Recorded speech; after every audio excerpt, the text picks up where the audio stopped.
Salam sehat sejahtera, jumpa lagi di channel Mata Ketiga. 22 Februari 2003 tercatat sebagai salah satu hari paling mengejutkan dalam sejarah ilmu pengetahuan modern. Bukan karena adanya penemuan baru atau peluncuran misi luar angkasa, melainkan karena sosok legendaris yang telah meninggal lebih dari 300 tahun lalu, Isaac Newton, tiba-tiba menjadi pusat perbincangan dunia. Apakah Newton bangkit dari kubur? Tentu tidak. Namun sebuah berita utama dari surat kabar ternama Inggris, The Daily Telegraph, telah mengguncang dunia. Newton pernah membuat sebuah perhitungan yang sangat mendetail dan mengungkap bahwa akhir zaman akan terjadi pada tahun 2060. Berita ini langsung menyebar luas. Dunia akademik terguncang, masyarakat awam panik, dan komunitas spiritual serta religius pun mulai mendiskusikannya dengan penuh gairah. Jika benar perhitungan itu berasal dari Newton, sosok jenius paling berpengaruh dalam sejarah ilmu pengetahuan, maka artinya kita hanya memiliki 57 tahun sebelum dunia yang kita kenal ini berakhir. Banyak yang meragukan berita ini, namun The Daily Telegraph bukanlah media sensasional. Ini adalah institusi pers yang memiliki sejarah panjang dan kredibilitas tinggi. Bahkan mereka menegaskan bahwa laporan ini akan dibahas lebih lanjut dalam sebuah dokumenter yang segera ditayangkan oleh BBC, menggali misi tersembunyi dari sosok Newton yang selama ini luput dari perhatian publik. Newton, ilmuwan brilian dengan ketertarikan mendalam pada teologi dan misteri. Isaac Newton dikenal dunia sebagai jenius di bidang fisika dan matematika. Ia bukan hanya penemu hukum gravitasi universal, tetapi juga pencetus teori gerak, pelopor kalkulus, serta peneliti optik yang berhasil memecahkan cahaya putih menjadi spektrum 7 warna.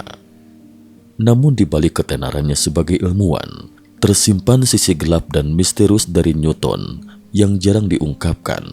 Minat mendalamnya terhadap teologi, nubuatan akhir zaman, dan alkimia. Banyak orang tidak tahu bahwa lebih dari 80% tulisan-tulisan Newton bukan tentang fisika atau matematika, tetapi tentang tafsir kitab suci, prediksi masa depan, dan eksperimen spiritual. Newton menulis lebih dari 1,4 juta kata mengenai tafsir Alkitab dan nubuatan, sebuah jumlah yang jauh lebih banyak dibandingkan karya ilmiahnya. Ia bahkan percaya bahwa dirinya adalah salah satu dari sedikit orang yang dipilih Tuhan untuk membongkar rahasia tersembunyi dalam kitab suci, khususnya dalam kitab Daniel dan Wahyu. William Stokely, salah satu teman sekaligus penulis biografi Newton, menulis, nyaris tidak ada seorang pun di Inggris yang membaca Alkitab sedalam dan setekun Newton.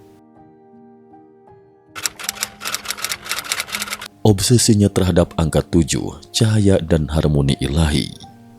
Salah satu titik awal obsesinya dimulai dari percobaan optik yang terkenal. Saat Newton memecah cahaya putih dari matahari menggunakan prisma, ia menemukan bahwa cahaya itu membentuk 7 warna utama: merah, jingga, kuning, hijau, biru, nila, dan ungu. Bagi Newton, angka 7 bukan sembarang angka. Ia percaya bahwa angka ini mengandung makna spiritual dan simbolik yang dalam. Dalam kitab Kejadian, Tuhan menciptakan dunia dalam 7 hari. Setelah banjir besar, Tuhan membuat perjanjian dengan umat manusia dengan pelangi sebagai simbolnya, dan pelangi juga terdiri dari 7 warna. Simbolisme angka 7 terus muncul di berbagai tradisi kuno, termasuk dalam filsafat Aristoteles dan dalam ilmu alkimia yang berkembang pesat di Eropa abad pertengahan. Dalam alkimia, dipercaya bahwa semua logam berasal dari 7 elemen dasar: emas, perak, tembaga, besi, timah, timbal, dan raksa. Newton menemukan bahwa simbolisme ini terlalu berulang dan presisi untuk dianggap kebetulan. Dunia rahasia alkimia, eksperimen Newton yang tersembunyi. Newton bukan hanya mempelajari alkimia dari buku, ia juga mempraktekannya secara langsung. Di laboratoriumnya di Universitas Cambridge, ditemukan ratusan manuskrip dan catatan eksperimen alkimia, termasuk rumus-rumus rumit yang hingga kini masih membingungkan para ilmuwan. Tujuan Newton dalam alkimia bukanlah untuk menciptakan emas atau mencari kekayaan, tetapi lebih kepada mencari formula untuk transformasi materi, dan lebih penting lagi, transformasi spiritual manusia.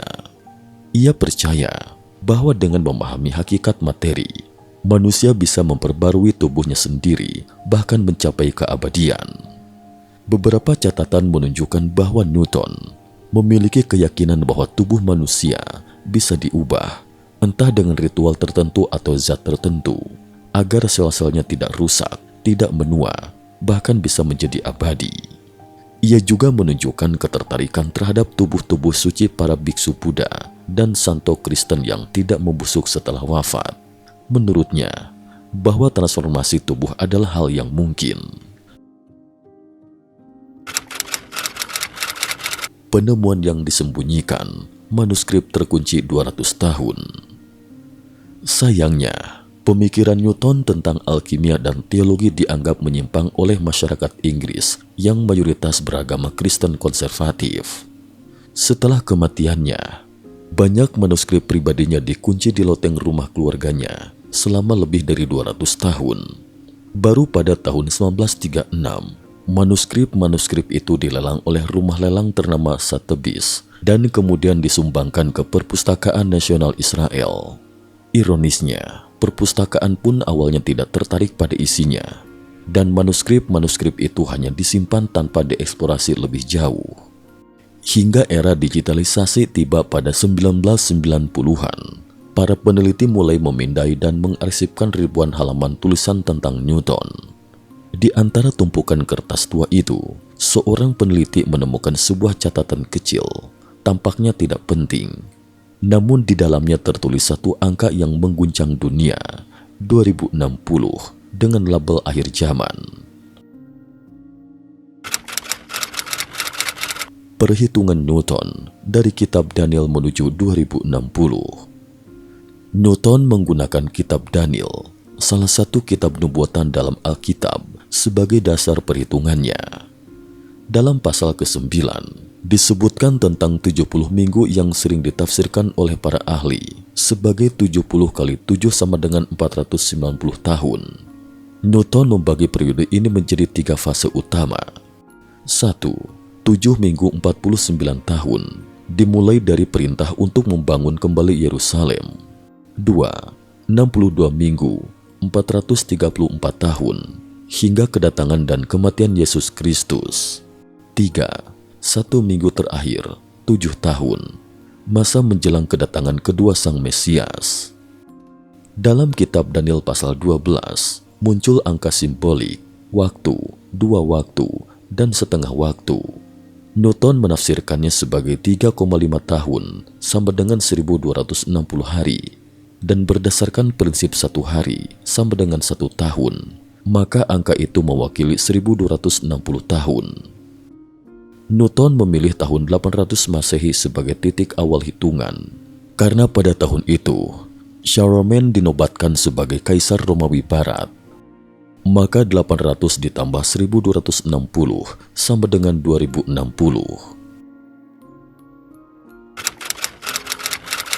Kode Alkitab dan bukti lain dari era modern. Pada tahun 1994, Eliyahu Rips dan Doron Witztum, 2 ilmuwan Israel, menggunakan komputer untuk mencari pola tersembunyi dalam teks Ibrani Alkitab. Mereka menemukan Bible Code, metode untuk mencari huruf-huruf tersembunyi yang membentuk kata atau frasa.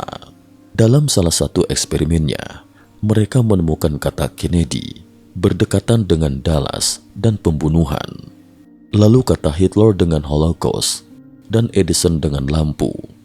Bahkan nama Yitzhak Rabin ditemukan berdekatan dengan kata pembunuh, Amir, dan Tel Aviv. Benar saja, Rabin dibunuh di Tel Aviv oleh seorang bernama Yigal Amir, tepat seperti yang tercantum dalam kode. Ketika mereka mencari nama Isaac Newton, kode-kode yang muncul di sekitarnya mencakup gravitasi dan Bible Code. Apakah ini pertanda bahwa Newton memang dipilih untuk menyampaikan pesan besar dari masa lalu untuk generasi masa kini? Menariknya, nubuatan tentang tahun 2060 bukan hanya datang dari Newton. Di Tiongkok kuno, seorang biksu dari dinasti Tang bernama Huang Po menulis puisi nubuatan yang dikenal sebagai puisi nasional. Dalam bait ke-13, ia menulis tentang kedatangan Red Rat yang akan memakan anak-anak dan munculnya Golden Snake yang diyakini oleh banyak penafsir modern sebagai simbol perubahan besar dunia. Menurut sistem kalender Tiongkok, tahun 2061 adalah tahun ular emas, sementara tahun 2060 adalah tahun naga emas. Dalam tradisi astrologi Tiongkok, naga emas menandakan munculnya pemimpin besar, zaman kemakmuran, atau kehancuran yang dibarengi kelahiran dunia baru. Akhir zaman atau awal zaman baru. Jika semua tanda, nubuatan dan fenomena ini menuju satu titik waktu yang sama, tahun 2060, maka kita patut merenung. Isaac Newton menulis, Tuhan yang Maha Kuasa adalah pemilik segalanya. Ia adalah kekekalan, keabadian, dan kesempurnaan mutlak. Bagi Newton, akhir zaman bukanlah kehancuran mutlak, melainkan pergantian zaman dari dunia lama yang penuh kerusakan menuju dunia baru yang suci dan penuh harapan. Pertanyaannya bukan lagi apakah kita percaya atau tidak, tetapi apa yang akan kita lakukan dengan waktu yang tersisa. Apakah kita akan mengabaikan pesan-pesan dari masa lalu, ataukah kita akan mulai mempersiapkan diri bukan dengan rasa takut, tapi dengan kesadaran, pemahaman, dan perubahan. Karena bisa jadi, masa depan umat manusia memang ditentukan oleh pilihan yang kita buat hari ini. Cukup sekian dulu. Terima kasih atas perhatiannya.